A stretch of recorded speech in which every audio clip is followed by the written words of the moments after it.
Hello everybody, my name is Svetlana, so it's my first time here, so it's cool to be here and I'm glad to be the part of the party. As for my co-speaker, I hope he's on his way here.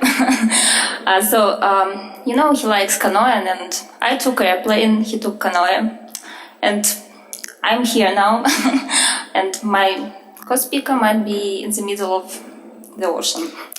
So today I'm going to talk alone.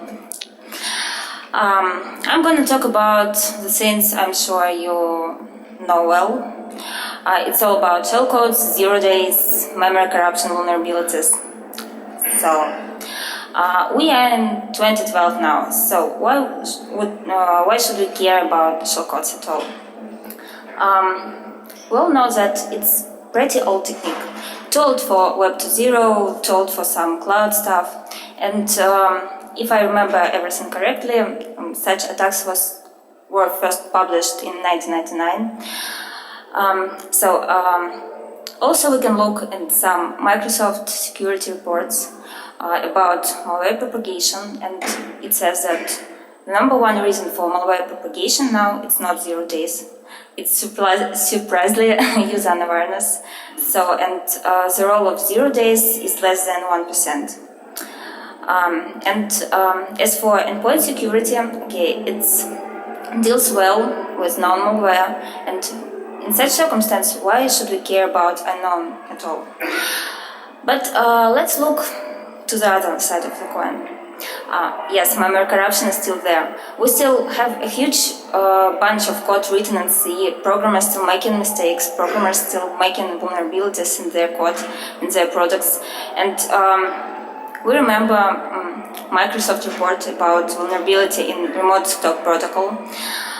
We also know that tools like Metasploit framework and related to it is widely used now for some Black Hat communities, by pen testers also, we shouldn't forget also about targeted attacks of critical infrastructure such as planes, trains, water pumps.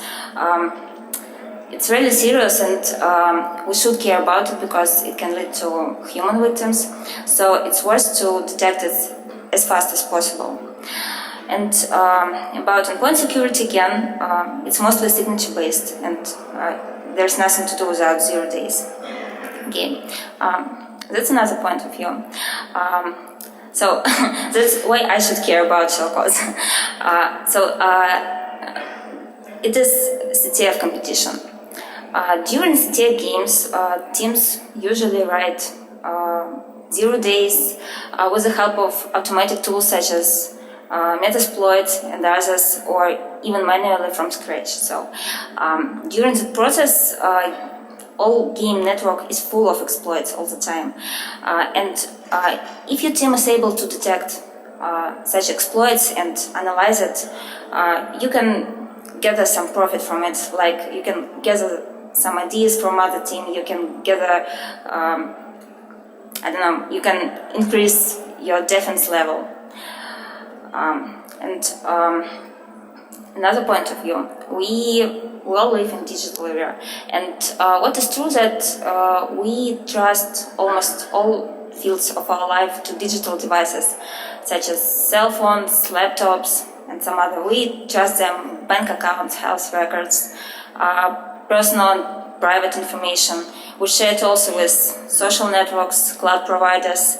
And the problem there is that such devices use a huge amount of different software written by programmers who work under pressure of time limitation, resource limitation, managers who prefer quantity and no quality. And here is IBM statistics. It's increasing amount of vulnerability disclosures each year. As you can see, the trend is not so positive. What do we have among shellcode detection methods? Mostly it exists in research papers only. If someone knows, available open source tools, you can tell me. I would be very happy. So as about tools described in research papers, we can divide them into three classes. There are static analysis methods, dynamic analysis methods, and hybrid also. So the most common techniques used by static analysis are listed here. It's signature matching, control flow graph analysis, instruction flow graph analysis, obsolete detection, and also methods of abstract execution. Dynamic analysis method presented by emulation and automata analysis techniques, and hybrid analysis methods would use all of those techniques. So if we look at those methods, we can notice that none of them can detect every type of shellcodes. So if we want to detect everything, we can simply try to execute one algorithm after another, but it would be extremely slowly. It's a boring slide, let's keep it. So now I'm gonna try a little bit science. That's why shellcode detection is feasible at all. In contrast to viruses, which are rich with features, shellcode has certain size limitation and structure limitation. Given the set of shellcode detection algorithms, why don't we try to construct a classifier which will be optimal in terms of false positive rate, execution time, and at that point we shouldn't also forget about false negative rate. So as the first step, we try to identify sub-shellcode features. It could be generic, it could be specific. Some of them could be detected only by static analysis. Some of them could be detected by dynamic analysis only, and some examples of them are listed in the current slide. So given such set of shellcode features, we can divide shellcode space into several classes, and in such a way that one class can include one or even more shellcode features. Okay, here's an example of what I said in the previous slide. We could name such specific features as, for example, correct disassembly from each and every byte of set, or existence of multi-byte instruction. And we could name such common features, for example, like correct disassembly into a chain of at least k instructions, and so on. Totally, we identified 19 classes, and here's a significant remark that none of existing shellcode methods provide complete coverage of identified classes. During analysis of existing shellcode methods, we noticed that almost all of them could be presented like some kind of combination of elementary classifiers or detectors of specific shellcode features. Moreover, all of them use some common steps during their analysis, like disassembling stage, reconstruction of control flow graph, reconstruction of instruction flow graph. Thus, it seemed reasonable for us to implement shellcode detection library in a way like described in the current slide. So here is the main idea of our hybrid shellcode detector. So we tried to construct optimal data flow graph from elementary classifiers implemented in shellcode detection library.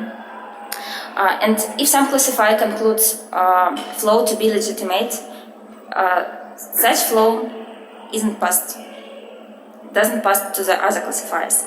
So, and if we try to put classifiers which runs faster at the top of such topology, we could reduce legitimate flow as fast as possible.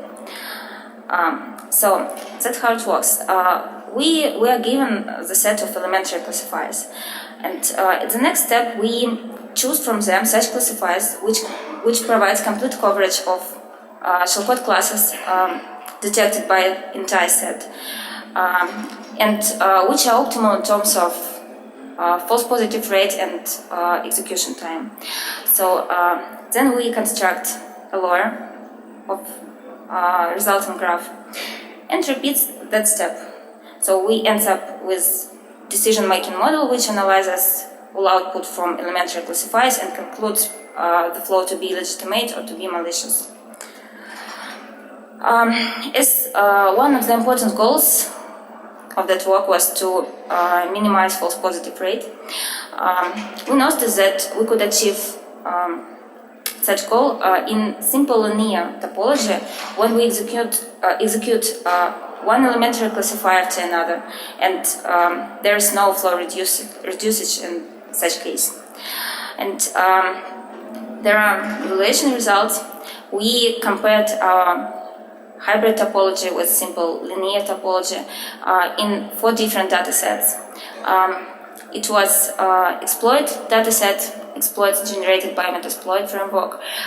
It was benign Windows and Linux binaries, random data, and multimedia also. And here's visualization. So red line stands for linear topology, blue line stands for hybrid topology. And as you can see, on some datasets, hybrid topology is more effective than linear, up for 45 times. So there's a couple of use cases for hybrid classifier. It can be used such detection and filtering tool for 0 days in the network. It also can be used in CTF competitions, as it could help to increase defense level of team and could help to gather ideas from other teams. And just a second, it's a little bit demonstration. Okay, so you can download the tool from GitOraus. Building.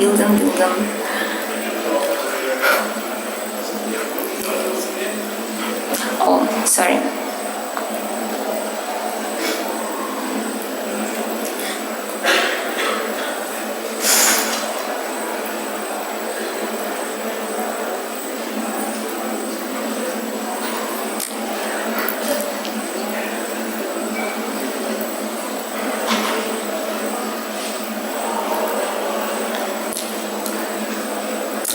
So it's this case of detection shellcodes in the network.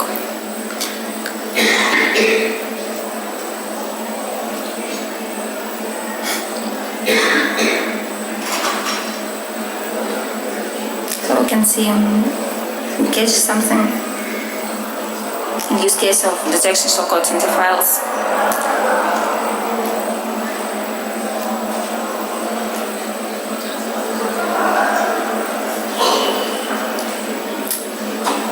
We're using exploits generated by different models of Metasploit framework.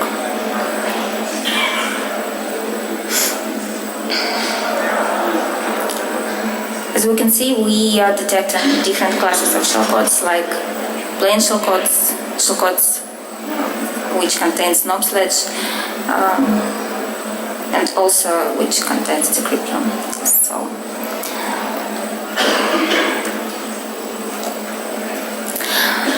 So I'm done. Good news, everyone. Shellcodes may be now detected.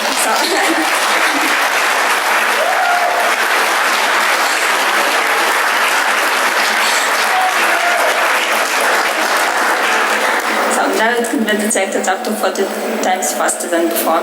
And you can download our tools and use it. So if you have any questions, here's some information about me and my co-speaker Dennis, and also information about research papers used in the current presentation. Thank you.